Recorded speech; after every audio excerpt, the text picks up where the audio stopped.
to my channel. So, this is my first time na gumawa ng video na ako na mismo yung magsasalita sa harapan ninyo.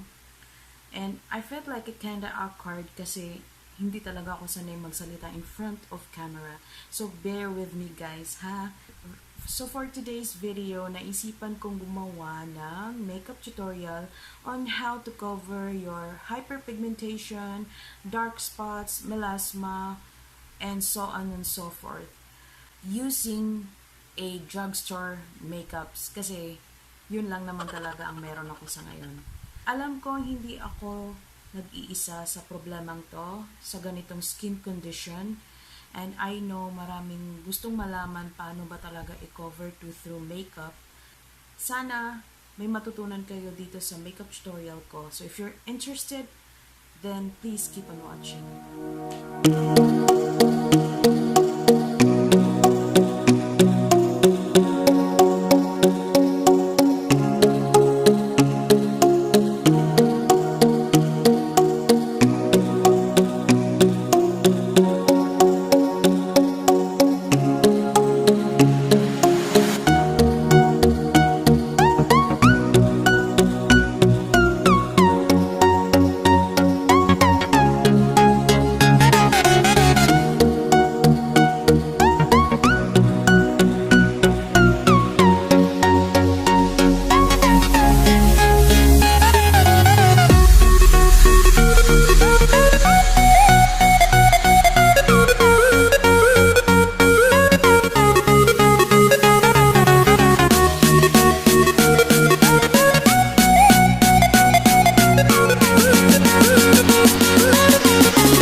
will see you on my next video, inshallah. And thank you so much for watching. If you're not yet subscribed, please click the subscribe button below. And if you like this video, please give it a thumbs up.